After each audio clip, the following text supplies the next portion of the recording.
With the increase to interest rates over the last couple of years, inflation creeping up, and your mortgage payment just being overall higher, it's never been harder to live here in Canada. Now, with that being said, paying down your mortgage can be a great way to lower your payment come renewal time and really just a peace of mind knowing that you don't have that big chunk of payment coming out every single month. So, in this video, I'm going to take you through 5 key strategies on how to pay down your mortgage quicker. And stick around for strategy number 4 and 5, as you've probably never heard them before here on YouTube. And in case you're wondering who I am, my name's Tom Moffat. I'm a mortgage broker here in Canada. I've helped hundreds of clients do exactly what I'm about to show you here today. So, with that being said, let's dive right into it with strategy number 1, accelerated payments. So, accelerated payments are a way to really just pay down your mortgage quicker on autopilot because it's something that you set up originally when you get your mortgage. And it's something you really don't really have to think about during the term of your mortgage. So, how it works is when you get your new mortgage, you have the option of selecting either monthly, semi monthly, weekly, or bi weekly payments. Now, accelerated versus non accelerated is really where it's going to make that difference in paying down the mortgage quicker.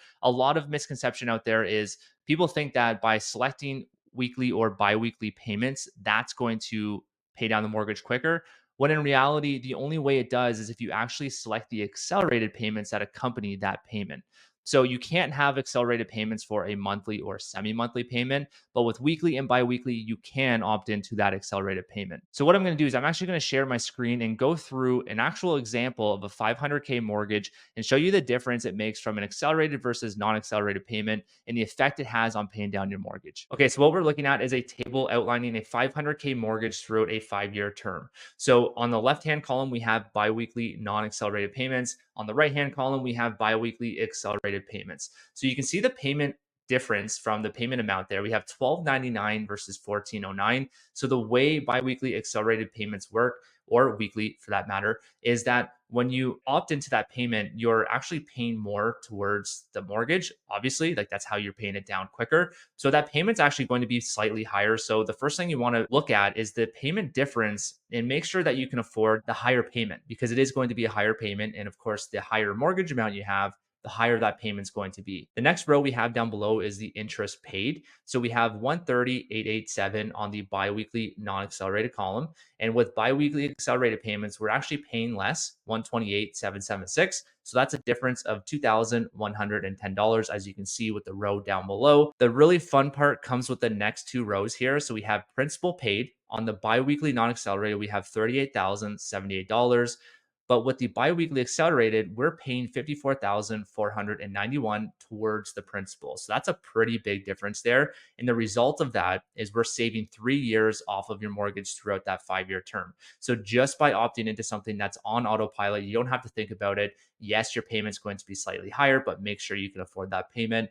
You're shaving off 3 years of your mortgage after that 5-year term. So, with accelerated payments, it's one strategy you can use that are part of your prepayment privileges. So every mortgage, you have a set term, set guideline as to how much you can prepay your mortgage. And that's through what's called prepayment privileges. So I have other videos that go over that in detail, but just to keep it simple, just know that we have 2 different ways to pay down the mortgage using those prepayment privileges. And the first way is accelerated payments. The second way, which I'm about to dive into now, is through lump sum payments. So with every lender, you have different percentages as to how much you can put down towards the mortgage on an annual basis. There's different caveats to that, like how often you can do it throughout the year. But again, just to keep it simple, I'm going to break down the effect a lump sum payment has towards your mortgage and how aggressively you can pay it down. So in this example, we're going to use that 500K mortgage just like we used earlier, 5-year term and a 5.5% rate. Doesn't matter what rate it is. For today, we're going to use that 5.5. Of course, the higher the rate, then the more savings you're going to have on that interest. But that's kind of where things are at right now for interest rates. So we're going to use a 5.5.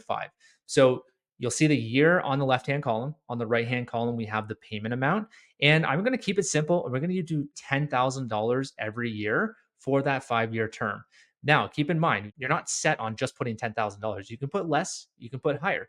It depends on the prepayment privileges that you have set out with that lender. So again, like I talked about, you can have either 10, 15, or 20% prepayment privilege. Those are the standards with lenders. Hopefully, you're on the higher side, closer to that 20%, because it just opens up the door to put more money down. Even if we use a small amount of $10,000, then this is still very powerful. So I'll explain that with the numbers here. So let's dive right into it. The first number we're going to look at is the interest saved over the term. So because we're putting that money down, we're going to save on some interest. So that's going to amount to $7,402. Not bad, only over a 5 year term. Years shaved, we have 5 years, 7 months. So that's the number I like to look at because, again, the whole point of this video is to show you how to pay down the mortgage. The interest saved over the term is kind of the cherry on top. The mortgage free is the ultimate goal. So 5 years and 7 months, you're kind of looking at like a year that you're shaving per year of the term. So not too shabby. One other number I want to look at or show you is if you continue to do this same model and putting $10,000 towards the mortgage on an annual basis, then this can save you. This is a really cool interest number here, $140,910. That is some crazy amount of savings. And that's if you were to continue doing this until you pay off your mortgage. So that's lump sum payments. Again, as a reminder, we have two different ways. I believe earlier in the video, I mentioned accelerated payments was one way that you can use your prepayment privileges. That's actually aside from your prepayment privileges. So I'm sorry I made that mistake. It's actually, you have two different facets of using your prepayment privileges. You have your first way of lump sum payments, which we just went through. And the second way is to increase your payments. So, not to confuse with accelerated payments, that's separate. You can increase the payment up to a certain amount with the lender. So, again, going back to that 10, 15, or 20%, that is going to be aligned usually with that lender. So it's either going to be a 10, 15, or 20%. Some lenders go up to 100% for the increased payment. If you have questions on that, or you have a specific lender that you would like me to answer on in terms of prepayment privileges, comment here down below and I can give you an accurate number there. So now you might be thinking, okay, cool, that's great, Tom, but how do I actually have that $10,000 towards my mortgage? I'm already kind of tight on cash and I don't really have the luxury of putting extra money towards my mortgage. While although that's true, everyone's situation is different. I can only speak to my experience and how I do this personally. So, one thing that I've been doing as of late, I would say maybe for the past 6 months, what I'm doing is let's say I wanted to go out and buy some takeout for the night. So, let's call that $50 for my family and I. Maybe it's much more with inflation, but let's just use $50 as an example. So, that $50, instead of buying takeout, maybe I decide, you know what? We have some things at home. Let's just cook instead and not be so lazy and just buy that takeout and spend some time, quality family time, cooking a meal together. Whatever the case is, if you can save that $50, what I'm doing is I'm putting that $50 into a savings account. And then by the end of every month, whatever's accumulated, I'm putting that straight towards my mortgage. So, yes, it sounds simple, but if you can really think about the different times in your day to day where you're putting money towards something that you can really cut down on, this does add up. And by the time you know it, by the end of the year, you might be close to that $10,000. So, strategy number three, pay off some high interest debt. Now, there's different ways to do this, but I'm going to use an example of pulling out equity from your home and paying off that high interest debt, which is going to free up some cash flow to then put that cash flow towards your mortgage. So, yes, it sounds counterintuitive. You're taking out a higher mortgage amount, you're increasing your mortgage size, but it's for a reason. If you have a plan in place, this can skyrocket the amount of time it's going to take to pay off your mortgage. So, for example, what I'm going to do is I'm going to share my screen once again, and I'm going to go through an example of taking out equity in your home, paying down that debt, and using that savings towards your mortgage. And over time, as long as you stick to the game plan, this can be very effective. So, what we're going to do is we're going to start off on the right hand side here. We're going to look at our amortization remaining. So, this is the length of your mortgage, and we're going to assume we have 25 years left on the life of your mortgage. Then we're going to go down here to interest rate. This isn't really all too important in this example, but we have to set the interest rate here. So let's say you have a 4% interest rate. So it's lower than what we can get today. This example still makes sense to do this. So what we're going to do is we're going to take that current mortgage balance of 500,000. We're going to have the monthly mortgage payment on that. This is what you're paying right now, $2,630. We have some debts that we want to pay off. And that's the whole reason why we're looking at this strategy. So if you're sitting there thinking like, hey, you know what? I don't have too many debts. This can still work with like a car loan as an example. The payment on your car loan could be quite high. And in some cases, if you consolidate that car loan and put it into your mortgage, you can lower that payment. And that's what we're doing here. We're going to tie up the car loan. We're going to tie up the unsecured line of credit debt. Typically, they're up around 11 to 13% for unsecured line of credit. That's the rates on them. Not as high as credit cards at 19%, but the mortgage rate is going to be much lower. And that's what we're doing here. We're going to tie up that high interest debt. We're going to assume you have a balance of 30,000 there, which isn't unrealistic. We have a lot of clients that are in these situations, and it's not to their detriment, their fault. It's just how things are right now. So we have an unsecured line of credit at $30,000. Our Visa card, 19% interest rate at 22,000. So adding all those up, we have a total balance of 92,000. So if you look at the monthly payments on that, we have a total of $1,273. So if we add that payment with the mortgage payment, we have a total household payment at $3,903. So now what we're going to do is we're going to look into refinancing the mortgage. That's when we restructure it. We take out some equity, we increase the mortgage amount, and we tie up some of that high interest debt. When you refinance your mortgage, you have the option to go up to a 30-year amortization. In some cases, we can stretch that further, but we're typically looking at alternative lenders. So we're just looking at an A lender, so typical bank. We can go to a 30-year amortization. So that's going to lower the payments. And let's just say we have an annual mortgage rate at 5.5%. This is going to fluctuate depending on where rates are at the time. But as you can see, we're going to 1.5% higher on the interest rate, and it's still going to make sense. So please stick around. I'm going to show you the numbers here in a second. We have a total mortgage amount at 592. We have monthly mortgage payment at 3338, so $3,338. As you can see down here, now it's nice. We're starting on a blank slate here. We've got all of our debts paid off, so $0 balance on all of them. There's no payment on them. The total household payment now becomes 3,338. So you can see total monthly savings are $564. So that's a win right away. The mortgage amount is increasing. Yes, we're increasing 92,000, so it's quite a bit, but we're freeing up some cash flow. So now what we're going to do is we're going to take that cash flow savings of $564. We're going to put that into a different account. Like I said with the last strategy, we're going to put that into a savings account. We're going to be responsible and not dip into that. We're going to take that 564, add it up over the year, which is going to accumulate to $6,777.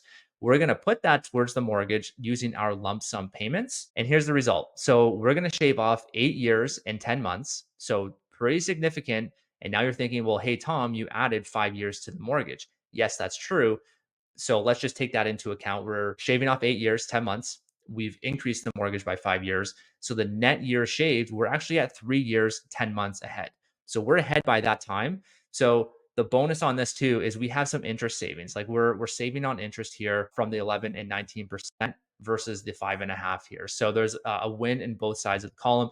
You just kind of have to open up your mind here. And this situation isn't for everyone. If you are in this type of situation, please feel free to reach out. The link down in the description is to book a call with ourselves, and we can look at a customized game plan for you, just like this one here. And strategy number 4, increase your income. Now, this is actually my personal favorite. And the reason being is because I have personal experience in this boat, because I, like many others, were kind of penny pinching, saving across the board, and just trying to accumulate as much savings as possible to put down towards the mortgage.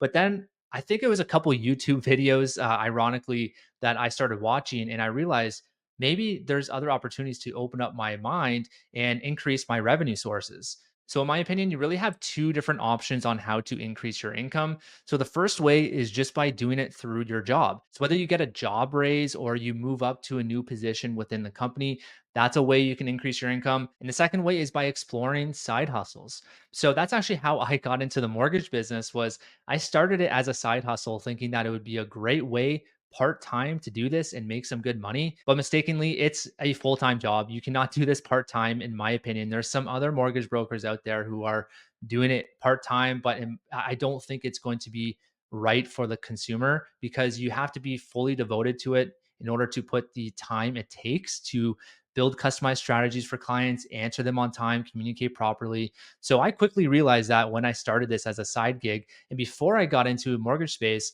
I was a firefighter. So completely different out of my zone. But what I'm trying to get my message across to you, the listener, is it doesn't have to be something completely different than what you're doing. So if you're, for example, a teacher and you want to tutor on the side, use your skill sets that you already have and look at that avenue first, because that's going to be the easiest route, the easiest path to go to increasing your income, is using the same skill sets you have.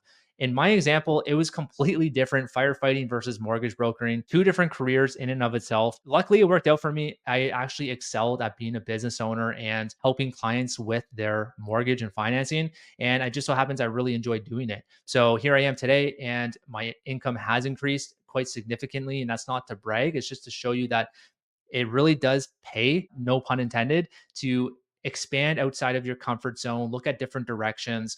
And that's my favorite way to pay down the mortgage, because the more income you bring in, as long as you're smart with your money and you're not spending it on stupid things, then it's going to be a lot easier to pay down your mortgage. Because if you look at it in that last example of using $10,000 a year towards your mortgage, that's going to be a lot easier to come by going into a side gig. It doesn't have to be that extreme. You don't have to quit your job and go self employed. I'm not saying that.